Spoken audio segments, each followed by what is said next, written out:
Good morning again. As I said before, pertaining to the subject matter of the previous video, is I don't like the burning threats at all. I don't like the subject. I don't like to think about it. So I just mention it and then want to move on to other subjects instead.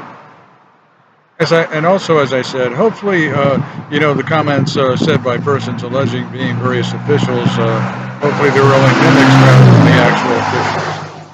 But it is true that through the years, presidents were in Sarasota occasionally, and just a minute ago I was reviewing old drafts again from 2009, and was reminded that former President George W. Bush was here in town on November 23rd of 2009. I saw him when I was riding past on Bee Ridge Road, heading west on a transit bus.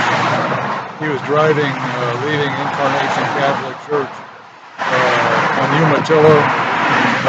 For some reason, he looked at me and said, of all possible comments, he looked at me and said, "You're Dade's deed." And I thought about it, and I guess all he could, what he meant was combining the name of Florida County, Dade County, and Disney World manager that I'd worked for way back in 1980 by the name of Dee. I don't know what her last name is, but they're really kind of intransigent about it. And as I'm speaking right now, I guess somebody would have wanted to voice over and say it again. There is a lot of monitoring. That as I speak, so somebody hidden in the traffic broadcasting wants to emphasize a certain word or whatever. And though I appreciate friendly consideration, a lot of it is really mockery. So anyway, I like the lady. I don't want to be causing her any difficulty, but that was 1980, and this is 2022. So I really still don't know what the former president had meant back then. His father, George H.W. Bush, I've seen him on Gulf Gate Drive area on a couple or a few occasions. It hasn't been for a lot of years now. I do recall one occasion when I was sitting on the bus stop at Gulf Gate Library that Mr. Bush drove past heading east, and for whatever reason he was wearing his black rimmed glasses, and the indication that I surmised was basically probably that he was being kind of precise about the old 1981 Orlando medical malpractice that had occurred while I was working at Disney World back, like I said, in 1981. I've detailed about that before. It was a secret smear campaign, and I didn't even know anything about it until nearly 20 years passed. Accusing that there was stain of another man on me, but really there hadn't been. I had only been alone, and I've already mentioned about it. When I worked in Disney World, I had only been interested about the pretty ladies.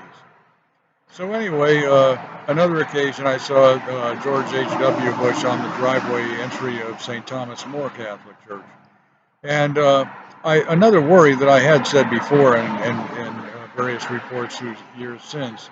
I think it was around during that same time frame that the Pope decided to name a man from the United Kingdom hundreds of years ago by the name of Thomas More to be the Catholic saint of politicians. And what worried me is when I read a brief history of the man, is that I found that he had advocated the burning of opposition. I don't think that there wasn't any specifying of any widespread use of the matter of killing people.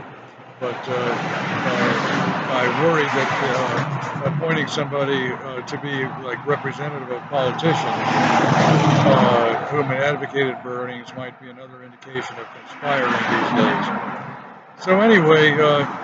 The first time I ever heard any burning threat was said of myself personally. The first time was back in 1994.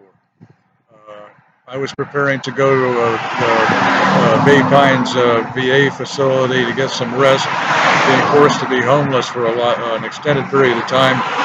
Traffic rampaging at me all the time.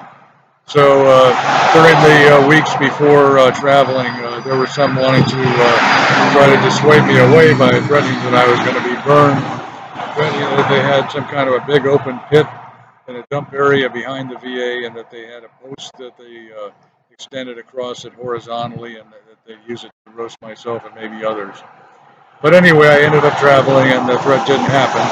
Hopefully, everyone who travels to the facility these days continues to be safe.